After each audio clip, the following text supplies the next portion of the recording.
সম্মানিত প্রশিক্ষণার্থীবৃন্দ, কেমন আছেন সবাই? আজকে বোর্ড ভাইভা প্রস্তুতি পরীক্ষার পঞ্চম পর্বে আপনাদেরকে স্বাগতম। আজকে এই পর্বে আমি দুটি প্রশ্ন নিয়ে আলোচনা করব, যে দুটি প্রশ্ন পরীক্ষায় এসে থাকে।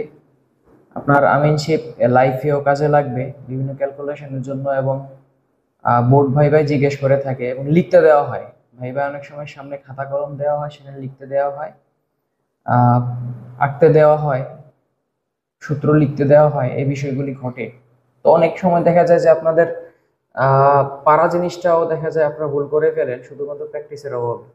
আজকে এরকম দুটি প্রশ্ন দেখব। যেমন হচ্ছে যে প্রথম প্রশ্নটি হচ্ছে, একটি ট্রাপিজিয়ামের সূত্র বলো।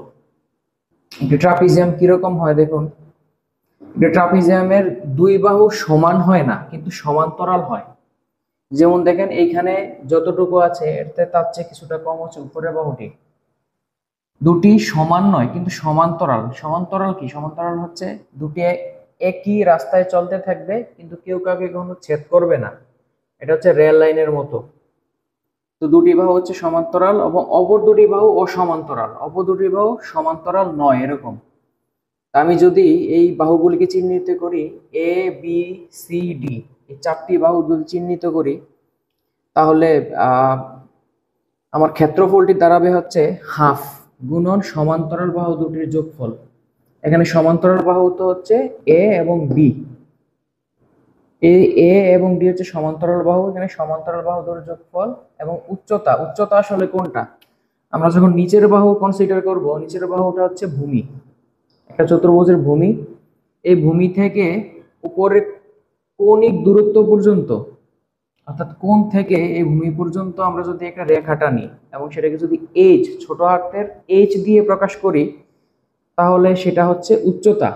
সেম এখানেও যা, এই পাশেও তা। আমি যদি এই উপরের কোণ থেকে ভূমি পর্যন্ত একটা রেখা টানি, তাহলে সেটা হচ্ছে উচ্চতা। তো আমরা এই উচ্চতাকে আমাদের যে সূত্র, সেই সূত্রকে আমরা কাজে লাগাতে পারবো। তো আমি সূত্রটা আরেকবার বলি। একটি ট্রাপিজিয়ামের ক্ষেত্রফল সমান হাফ গুণন সমান্তরাল বাহুদ্বয়ের যোগফল গুণন উচ্চতা। তা আমি যদি ম্যাথমেটিক্যালি আপনাদেরকে দেখাই, হাফ সমান্তরাল বাহু দুটির যোগফল। সমান্তরাল বাহু দুটি হচ্ছে এ এবং ডি। এ আমরা যদি যোগ করে দিই এটার সাথে এ প্লাস ডি, এবং আবার গুণ দেই উচ্চতা। উচ্চতা মানে হচ্ছে এইচ। এইচটা আমি একটু স্পষ্ট করে লিখি।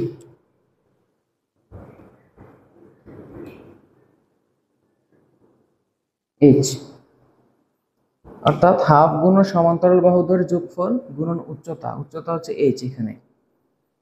সুতরাং ট্রাপিজিয়ামের সূত্র যদি আপনাদেরকে লিখতে বলে এবং চিত্র আঁকতে বলে, এরকম একটা চিত্র আঁকতে পারেন, এবং সূত্রটা হবে ক্ষেত্রফল সমান হাফ গুণন সমান্তরাল বাহুদ্বয়ের যোগফল গুণন উচ্চতা। এইভাবে আপনারা অ্যান্সারটা ডেলিভারি দিতে পারেন। আমাদের আজকের পর্বের দ্বিতীয় যে প্রশ্নটি, সেটি হচ্ছে সমবাহু ত্রিভুজের সূত্রটি বলো। একটা ত্রিভুজ সমবাহু কখন হয়? যখন একটি ত্রিভুজের তিনটি বাহুই সমান হয়। অর্থাৎ এই পাশে একটি বাহু, এখানে একটি বাহু, এখানে একটি বাহু, তিনটি বাহু একই সমান হয়। তিনটি বাহুকে যদি আমি চিহ্নিত করি, তাহলে এ এ এ, কারণ সমান। সমান বলতে কি বোঝায় আমি আর একটু বলি। যদি এই বাহুর সমান 2 ফিট হয়, তাহলে এইটাও 2 ফিট, এটাও 2 ফিট, তিনটা বাহুই 2 ফিট করে।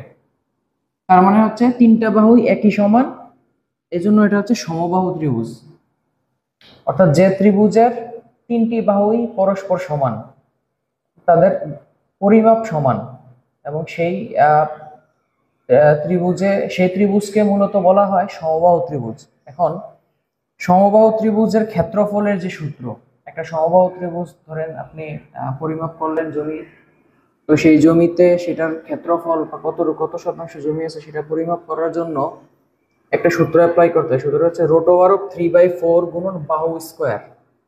√3/4 হচ্ছে কনস্ট্যান্ট, এটা সবসময় থাকবে। গুণ হবে বাহু স্কোয়ার। বাহু কোনটা? বাহু হচ্ছে এই যে এগুলি বাহু, যেটার একটা পরিমাপ থাকে 2 ফিট। এটাও 2 ফিট, এটাও 2 ফিট, এটাও 2 ফিট। আবার যদি মনে করেন যে এটা 5 ফিট, তাহলে এটাও 5 ফিট, এটাও 5 ফিট।